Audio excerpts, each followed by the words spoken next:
एक चीज सोच रहा हूँ, अभी भी इनके बीच में जो कम्युनिकेशन हो रहा है ज्यादातर वो ना तो फोन से हो रहा है, ना ये एक दूसरे को ईमेल कर रहे हैं। सब जगह इनको डर सता रहा है, पेजर तो यूज करते ही नहीं है। मैं ये सोच रहा हूँ कि ये बातचीत हो कैसे रही है, ये क्या कबूतरों के जरिए हो रही है? एक चीज समझिए, ये ट्रम्प से बहुत अच्छा सीख रहे हैं। इन्होंने पहले कहा कि हमारा बहुत नुकसान हो गया, फिर कहा नहीं हुआ, फिर कहते हैं हमारा तो कुछ हुआ ही नहीं है। ये पलटा पलटी वाली है ना, ये ट्रम्प डॉक्ट्रिन है कि आप जो आज बोले वो कल उसको उल्टा बोलते हैं, जिससे पूरे सभी लोग कंफ्यूज्ड हैं। मीडिया मुझे खुद नहीं पता, सोशल मीडिया कंफ्यूज। नहीं, आप ये बात सही कह रहे हैं। उधर पुतिन ने भी कहा नहीं हम ईरान के साथ हैं, और बाद में कहा नहीं ईरान के साथ हैं, लेकिन हमारे इतने सारे लोग इजराइल में भी रह रहे हैं। तो अब बहुत सारे लोग ये सीख रहे हैं ये ट्रम्प डॉक्ट्रिन, जिसमें कुछ भी क्लियर ना होने पाए और यही उसकी क्लैरिटी रहे। ट्रंप और नेतन्याहू के खिलाफ फतवा जारी। ईरान के शीर्ष शिया मौलवी नसीर मकरेम शिराजी ने फतवा जारी किया। दुनिया के मुस्लिमों को एकजुट होने का आह्वान किया गया। वैश्विक इस्लामिक समुदाय के लिए खतरा बनने वाले को माकूल जवाब दिया जाए। मुझे लगता है अगर इनका वश चले तो चांद सितारों की भी सुपारी दे दे। नहीं, मैं आपको बताता हूं, आपने जो वर्ड यूज करा है सुपारी, वो बहुत करेक्ट वर्ड है। और आज मैं आपको बताता हूं ये जो करा है ना मुसावी साहब ने, ये जो मौलवी हैं जिन्होंने फतवा दिया है, ये क्यों दिया है। और इन्होंने दुनिया भर के मुस्लिम्स को एड्रेस करा है कि दुनिया भर के मुसलमानों को मैं ये कहना चाहता हूं कि ये भाई नेतन्याहू जो ट्रंप है, ये इस्लाम दुश्मन है, मुसलमानों के दुश्मन है। यानी कि क्या आपको पता है सलमान रश्दी के साथ क्या हुआ था? 20 साल के बाद किसी ने स्टेज पे चढ़ के उसकी आंख में चाकू मारा, वो अंधा हो गया एक आंख से। उसने सैटेनिक वर्सेस लिखी थी। फतवा कहां से जारी हुआ था? ईरान से। यानी कि ईरान ये कह रहा है कि हाँ, हमारे पास वो सैन्य ताकत नहीं है कि हम इजराइल को घुटने पे ले आए, हमारे पास वो सैन्य ताकत भी नहीं है कि हम अमेरिका का कुछ डैमेज कर दें। लेकिन हाँ, दुनिया भर में जो भी इस फतवा को, जैसे कहते हैं ना सुपारी किसी ने ले ली, दुनिया भर में आपने फतवा फेंक दिया ये, और किसी ने उठा लिया फतवा, और किसी ने बोला हाँ कोई ऐसा निकला जुनूनी पागल। ठीक है, ट्रंप के पास क्या ऐसी सिक्योरिटी जिस लेवल की आज की है हमेशा रहेगी? ट्रंप के ऊपर हमला नहीं हुआ था गोली से? जब वो पब्लिक में गया था उसकी कान में गोली लगी थी, क्या नहीं हुआ ये? क्या बेंजामिन नेतन्याहू के घर पे ड्रोन मारने की कोशिश नहीं करी थी? वो घर पे नहीं था, फॉर्चुनेटली बच गया, उसकी जान बच गई। मैं 2024 की बात कर रहा हूं। ये छोड़ दिया है कि जिंदगी भर तक जब तक ट्रंप और नेतन्याहू चलेंगे, वो अपने कंधे के पीछे देख के चलेंगे, कोई मार तो नहीं रहा। ये कर दिया है आज इन्होंने। नहीं तो फिर अगर ये एम्बिग्विटी रखेंगे कि अमीर उसको मुनीर को बुला के उसके साथ लंच करना है, डिनर करना है, उसका फायदा उठाना है, तो फिर अगर good and bad and suitability non suitability देखेंगे तो ये होना ही चाहिए उनके साथ। ये होगा ही, ये होगा ही। जो गौरव बता रहे हैं बिल्कुल सही बता रहे हैं। ये एक साइकोलॉजिकल ऑपरेशन है कि आपको हम भय में रखेंगे, लेकिन उसका उनको नुकसान क्या होगा? ज्यादा भय में रखेंगे तो बम फिर चलेंगे, वो इलाके जहां ये एटम बम बनाने की कोशिश करेंगे वो फिर तहस नहस होंगे, वहां का एयर डिफेंस जो है वो फिर तहस नहस होगा। कहने को तो इनके पास ही बहुत अच्छा एयर डिफेंस नेटवर्क था, लेकिन उसका क्या हुआ? एक चीज नहीं चल पाई, वो नहीं चलेगी। अब देखिएगा इस बार जो होगा, क्योंकि जो ये जितनी खतरनाक बातें आ रही हैं, नेतन्याहू और ट्रंप मिलकर के ईरान को सब्ड्यू कर ही देंगे। इस बार तो सब्ड्यू करेंगे ही। वो सब्ड्यू किस हद तक करेंगे ये एक सवाल है। तेहरान में जिंदा दिखा ईरानी कमांडर, ये खबर देखिए। इस्माइल कानी जिंदा दिखा। आईडी अपने 13 जून को मार गिराने का दावा किया था। जंग में मारे गए लोगों के जनाजे में दिखा जनरल IRGC कुद्स फोर्स का कमांडर इस्माइल कानी। खामेनेई के सलाहकार के साथ जनाजे में था शामिल सलाहकार शमखानी की भी मौत का किया गया दावा। हालांकि इस बीच ये भी खबर आई मेजर गौरव आर्य कि इन्हीं के पोस्टर लगा दिए गए थे इजराइल में कुछ जगहों पर कि धन्यवाद, आपने बहुत महत्वपूर्ण सूचनाएं ईरान की हम तक पहुंचाई। जी, तो ये बहुत कुछ चल रहा है, मतलब केवल एक चीज नहीं। हाँ, और I am not even sure कि जिसको मारा है ये वही बंदा है।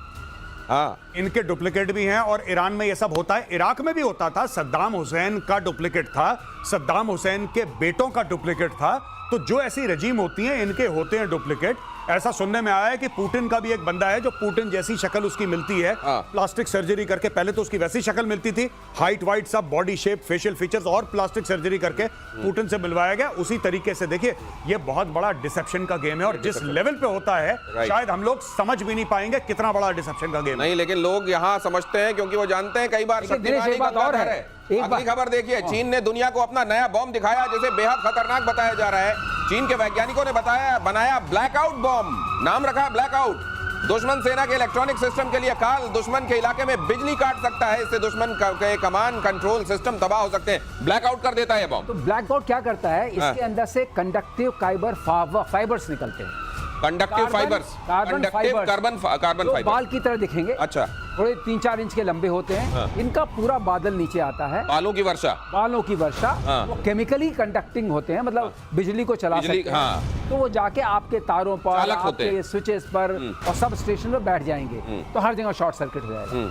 इसका नाम रखा गया है ब्लैकआउट बॉम्ब, बिकॉज उसके बाद पूरा ब्लैकआउट हो जाता है पूरे शहर में, और ये करीब 1000 या 1 किलोमीटर के दायरे में फैल जाता है। मतलब ये समझ लीजिए कि जैसे आपने कोई सर्किट बनाया हुआ है किसी चीज का और अचानक वहां पर कई सारे तार डाल दिए जाएं, शॉर्ट सर्किट होगा, सब कुछ खत्म हो नंगे जाए। तार डाल दिए, नंगे तार डाल दिए जाएं। ऊपर से पूरी नंगे तारों की वर्षा हो गई, हाँ। जिसको कार्बन फाइबर बोलते हैं। हाँ। और वो वर्षा हो गई, पूरी जगह पड़ गई, पूरी जगह। ये देखिए, ये सब कंडक्ट कर गया। सर वैसे चीन जो है कई मामलों में, नहीं, लेकिन ये पहले भी हो चुका अच्छा पहले हो चुका है। चीन कॉपी मास्टर है, हाँ। इतनी भी तारीफ मत करिए। तो ये कहां पे हुआ था ये पहले? पहले ये स्टार फिश करके इसका नाम था, हाँ। 1962 में हुआ था, यूएसए ने किया था। अच्छा यूएसए, अच्छा कर अच्छा चुका है। अच्छा अच्छा अच्छा। कॉपी मारने में बड़े उस्ताद हैं। हाँ, लेकिन एक चीज देखिए, यूएसए जो कर चुका होता है, जब कोई मुल्क उसी को कर रहा होता है तो वो यूएसए की निगाह में गुनहगार होता है। चीन की नापाक हरकतों पर नकेल कसने का प्लान तैयार। अगली खबर, असम में NH-127 पर बनाई गई इमरजेंसी लैंडिंग फैसिलिटी 31 जुलाई तक पूरी तरह बनकर तैयार, 99% तक काम पूरा।